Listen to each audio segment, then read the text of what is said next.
IBC के तहत फंसे हुए कर्ज की वसूली में कई ऐसे मामले सामने आए जिनमें यह शक उठता है कि बैंकों ने नियमों की अनदेखी कर लिमिट से कई गुना लोन बांट दिए। लिमिट से कई गुना लोन बांट दिए का मतलब यह है कि कंपनी की हैसियत तो थी 100 रुपए का कर्ज लेने की, लेकिन नियमों की अनदेखी करके लोन दे दिए गए 200 रुपए के, 300 रुपए के। वसूली की प्रक्रिया शुरू होने के बाद पता चला कि कर्ज लेने वाले के पास कर्ज चुकाने के लिए जमीनी स्तर पर कैश फ्लो तो है ही नहीं और ना ही उतनी संपत्तियां हैं।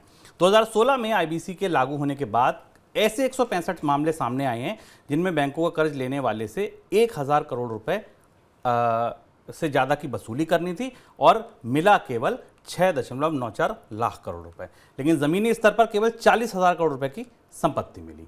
यानी बैंकों की वसूली गई करीब 94% हिस्सेदारी सीधे डूब गई।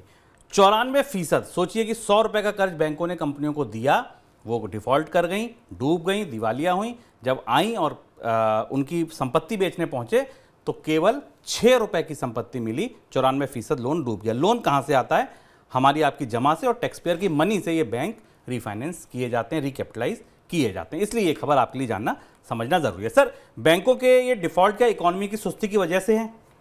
यहाँ से आपको बहुत कुछ याद आ रहा होगा, बहुत सारे तार जुड़ते दिखाई दे रहे होंगे जब हम लगातार इस कार्यक्रम में कर्ज की बात करते हैं, बैंकों के फंसे हुए कर्ज की बात करते हैं, कंपनियों की आर्थिक क्षमता कर्ज लेने से पहले उनकी कर्ज चुकाने की क्षमता की बात करते हैं, तब यहाँ ये सवाल उठता है। ये जो आंकड़ा आया है आईबीसी से, यह आंकड़ा हमें बताता है कि बैंकों ने क्या जानबूझकर ये जानते हुए भी किसी कंपनियों को कर्ज दिए।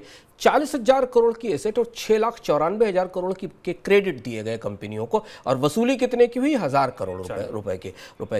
इससे ये दिखाई देता है कि कंपनियों ने को दिए गए कर्ज में बैंकों ने एक सामान्य व्यवस्था का पालन भी नहीं किया, जो कि एसेट्स और कैश फ्लो देखकर दिखाई देता है। अब बैंक इस बात के लिए मजबूर हैं कि आईबीसी में जाकर 94%, 95% हेयर कट ले रहे हैं, यानी ये 94% पैसा कर्ज का वापस नहीं आएगा, ये डूब जाएगा।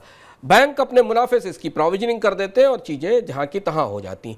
यहां से जो सवाल शुभम ने पूछा, वो सवाल उठना जायज है कि ये कंपनियां केवल आर्थिक सुस्ती के कारण, इकोनॉमिक डाउनटर्न के कारण परेशान हुई, डूबी और उनमें कर्ज फंसा, या ये कुछ दूसरी ही तैयारी थी कंपनी के प्रॉफिट को, कंपनी के कामकाज को, कंपनी के प्रोजेक्ट की भविष्य की संभावनाओं को चमकाकर बड़ा कर लेने की और उसके आधार पर बैंकों से कर्ज ले लेने की। कहीं ना कहीं आईबीसी की प्रक्रिया से यह भी निकल कर आया है कि ये सारा बैंकों का कर्ज सिर्फ आर्थिक संकट के कारण नहीं डूबा है, ये बैंकों के गलत फैसलों के कारण हुआ है। और बैंकों के गलत फैसलों के कारण हुए कर्ज डूबने के कर्ज की घटनाएं हमने पिछले 2-3 साल में, 4 साल में निकलती हुई देखी हैं, जो काफ़ी समय से चल रही कि बैंकों ने सही फैसले नहीं लिए और कर्ज डूब गया है। और अब ये आंकड़े 164 मामले, बड़ा नंबर है 164 केसेस का, 164 केसेस जहां बैंक ये समझ ही नहीं पाए कि कंपनी जितना कर्ज ले रही है उसके बराबर उसके पास एसेट्स भी हैं, उसका कारोबार चलेगा भी कि नहीं। इसमें शायद ये मामला